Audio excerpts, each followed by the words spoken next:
ஒரு சில நிகழ்ச்சி மட்டும்தான் மனசுக்கு ரொம்ப நெருக்கமா ஃபீல் பண்ணும். அதை நினைச்சாலே ரொம்ப சந்தோஷமா ஃபீல் பண்ணும். அப்படிப்பட்ட ஒரு நிகழ்ச்சி தான் இன்னைக்கு இந்த சிங்கப்பெண் சிறப்பு படைய தொடங்கி வைக்கிற இந்த நிகழ்வு. உண்மையிலே மனசுக்கு ரொம்ப நெருக்கமான ஒண்ணு, சந்தோஷமான ஒண்ணு. நம்ம பாட்டி, அம்மா, அக்கா, தங்கைகள், ஒவ்வொரு வீட்டில் இருக்கிற பெண் குழந்தைகள், இவங்க எல்லாருக்குமான பாதுகாப்பை உறுதி செய்வோம்னு சொன்னோம். ஆனா அது எலெக்ஷனுக்காக மட்டுமே கிடையாது. மனசுல இருந்து நிஜமா, உண்மையா, உணர்வு பூர்வமா சொன்னதுதான். பெண்களுக்கு எதிரான இந்த கொடுமைகள்ல நமக்கு எப்பவுமே 0 டாலரன்ஸ் தான். அதுல ரொம்ப உறுதியா இருக்கிறோம். சோ சொன்னது எல்லாமே செய்யணும். கொஞ்சம் கொஞ்சமா, படிப்படியா அதை செயல கொண்டு வரணும். அதுல ரொம்ப தெளிவா இருக்கிறோம். அதனாலதான் ஆட்சிக்கு வந்த உடனே இந்த குறைஞ்ச நாட்களுக்குள்ளேயே இதை நடைமுறைக்கு கொண்டு வந்திருக்கிறோம். தமிழ்நாட்டில் இருக்கிற பெண்கள், பெண் குழந்தைகள் எல்லாருமே பாதுகாப்பா, தன்னம்பிக்கையோட இருக்கணும். அதுக்கான முதல் கட்டம் தான் இந்த ஸ்டெப். இது மனசுக்கு ஒரு மன நிறைவை கொடுத்தாலும், அதே நேரத்தில் பெண்களை பத்தின சில செய்திகள்லாம் கேட்கும் போது உண்மையிலே மனசு பதறுது, கண்ணு கலங்குது. அது கண்ட்ரோல் பண்ணவே முடியல. ஏன்னா நடக்கிற கொடுமைகள்லாம் யாருக்குங்க? நம்ம குடும்பத்தை சேர்ந்தவங்க தானே. எப்படி மனசு பதறாம இருக்கும்?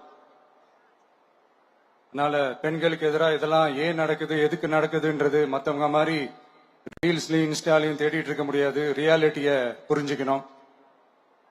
சோ இந்த பிரச்சனைகள்லாம் ஏன் நடக்குது அப்படின்றத அனலைஸ் பண்ணி பார்க்கும்போது சுத்தி சுத்தி பாத்தீங்கன்னா ஒரே இடத்துலதான் நிக்குது. போதை பொருள் நடமாட்டம். அதை வேரோட பிடுங்கி எறியணும். இது 2026 போன மாசம் மே மாசம் 10ஆம் தேதி இந்த பிரச்சனை புதுசா முளைச்சு வந்துடல. இது பல வருஷமா இருக்கிற பிரச்சனை. பல வருஷமா இதை கண்டுக்காம விட்டதுதான் அந்த வேர் இவ்வளவு ஆழமா பரவி இருக்குது. இத பல வருஷமா கண்டுக்காம விட்டது யாருன்றது நான் சொல்லிதான் உங்களுக்கு தெரியணும்னு அவசியம் இல்லை. அது உங்களுக்கே நல்லா தெரியும். இப்ப அதை பத்தி பேசியும் பிரயோஜனம் இல்லை. முதல்ல இந்த போதை பொருள் நடமாட்டத்தை வேரோட பிடுங்கி எறியணும். அப்படி எரிஞ்சாதான் இந்த பெண்களுக்கான இந்த சேஃப்டி ரொம்ப ஸ்ட்ராங் ஆகும். இது ரெண்டுமே ஸ்ட்ராங் ஆனாலே ஆட்டோமேட்டிக்கா சட்டம் ஒழுங்கும் சரியாகும். இந்த 3 விஷயம் சொன்னல, இந்த போதை பொருள் நடமாட்டம், பெண்களுக்கு எதிரான இந்த கொடுமை, இந்த சட்டம் ஒழுங்கு, இது 3மே ஒண்ணுக்கு ஒண்ணு இன்டர்லிங்க்ட் தான். இதுவும் இப்ப புதுசா வந்த பிரச்சனை கிடையாது. பல வருஷமா இது இன்டர்லிங்க்டா தான் இருக்குது. இதெல்லாம் ஏன், எதுக்குன்றது இப்ப முக்கியம் இல்லை. இது எப்படி சரி செய்ய போறோம்ன்றதுதான் முக்கியம். பட் அதே நேரத்துல இன்னொன்னையும் நம்ம மனசுல எடுத்துக்கணும். இந்த பெண் குழந்தைங்களுக்கான இந்த பாதுகாப்பு இது வெறும் சட்டம் ஒழுங்கு சம்பந்தப்பட்டது மட்டும்தானா அப்படின்னு கேட்டீங்கன்னா இல்ல. இது சமூக ஒழுங்கும் சம்பந்தப்பட்டிருக்கு. சமூக ஒழுங்குல தனி மனித ஒழுங்கும் சம்பந்தப்பட்டிருக்கு. தனி மனிதன் ஒழுங்கா இருந்தாலே அந்த சமூகம் தன்னால மாறும். ஒரு கட்டுப்பாட்டோட, ஒரு பொறுப்பா இருந்தாலே இந்த மாதிரி பல பிரச்சனைகளை நம்ம கண்ட்ரோல் பண்ணலாம். படிக்கிற இடத்துல, வேலைக்கு போற இடத்துல, டிராவல் டைம்ல, ஆனா டெய்லி லைஃப்ல பயம் இல்லாம மரியாதையோட நம்ம பெண்கள் வாழணும். அதுக்கான ஒரு அட்மாஸ்பியரை நம்ம கிரியேட் பண்ணணும். அதுதான் நம்மளுடைய ஃபர்ஸ்ட் டார்கெட்டு. இவ்வளவு நேரம் நான் இதெல்லாம் ரொம்ப சாஃப்டா சொல்லிட்டு இருந்தேன். ஆனா பெண்களை தொந்தரவு செஞ்சுட்டு அப்படியே எஸ்கேப் ஆகி போயிடலாம்னு நினைக்கிறவங்களுக்கு நான் ஒரு வார்னிங்காவே சொல்றேன். பெண்கள் பாதுகாப்பை டிஸ்டர்ப் பண்றவங்க யாரா இருந்தாலும் அது சகிச்சுக்கவே முடியாது. அவங்களுக்கான தண்டனைக்கான அந்த நடவடிக்கைகள் எல்லாமே போலீஸ் டிபார்ட்மெண்ட்ல இருந்து ரொம்ப கடுமையான ஒரு தண்டனையா இருக்கும்.